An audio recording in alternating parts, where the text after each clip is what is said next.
The degree of a vertex is the number of edges at that vertex. If a loop connects a vertex to itself, that loop contributes 2 to the degree of the vertex. So a vertex with an even number of edges attached to it is an even vertex, and a vertex with an odd number of edges attached to it is an odd vertex. 2 vertices in a graph are said to be adjacent. Vertices, if there is at least one edge connecting them. All right, we're going to go ahead and take a look at this first one, and we're going to do a couple things. I'm going to put our degree in red, and then I'm going to put our adjacent vertex pairs in blue. Okay, so we'll keep that consistent between the two. So the first thing I'm going to do is go ahead and when I find my degree is I'm going to list all of my points.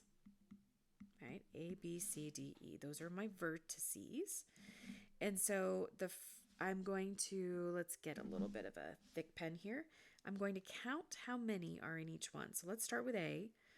And I say I have 1, 2, 3, 4 edges attached to that vertex. So I should say 4 degrees. And then I take a look at B. I have 1, 2. So that's 2 degrees. And then D, I'm just going to go around the way here. D only has 1, so that's going to be 1 degree. And then C has 1, 2, so we have 2 degrees there. And then E is that one. Remember how it said that loops count twice. So 1, 2, that's how we're going to count our loop. And then 3 is our pathway back to A. So my E is going to have a total of 3. Now it's time for our adjacent vertex pairs. And thank goodness I have a pen. I don't know how else to do this other than maybe to make a mark on some of your edges. So basically what I'm going to highlight is each of the edges that are connected to the 2 vertex. So I have from A to B, so I'm going to write that pair down. AB is a pair. Then I'm going to look at AC. So AC is a pair. And these are unique pairs. Then I'm going to look at A. Oops, I bumped myself here. D.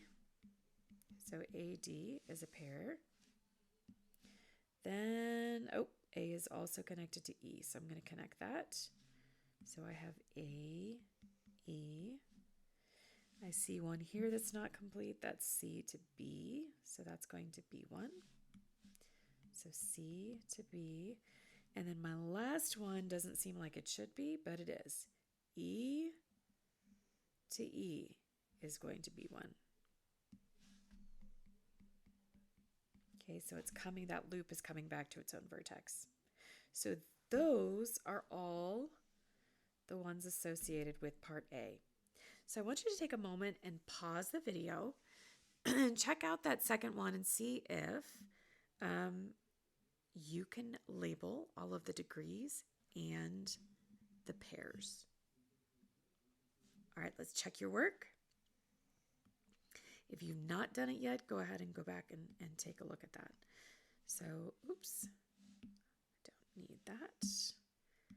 I need red. A, B, C, D, E. So those are all my vertices. And I'm going to look at A. I have 1, 2, 3, 4, 5. So that's going to be a 5th degree. And then B has 1, 2, 3. So it's going to be a 3rd degree. C has 1, 2. That's a 2nd degree. A D has 1, 2. That's a 2nd degree. And E has a couple here. 1, 2. And then remember that loop counts for 2. So 1, 2, 3, 4 on E. So how'd you do on those? All right, now I'm going to switch over to my pairs. So I'm looking at A, B, have AB. All right, here's where it's weird. I have this parallel mark here. The thing is, we already have AB marked, so I'm not going to write AB again because it's my unique pairs that I'm looking at. So then I'm going to connect A and C, and when I connect A and C, that's a pair. Then I have A and D, so A and D is a pair. Then I have A and E, so A and E is a pair. I have D and B is a pair. Do you see how every time I do this, I'm kind of coloring in another edge? It makes life a little bit easier. CE, and then of course my last one here is coming in on itself. So I have E, E. So that is all of my adjacent vertices and my degrees.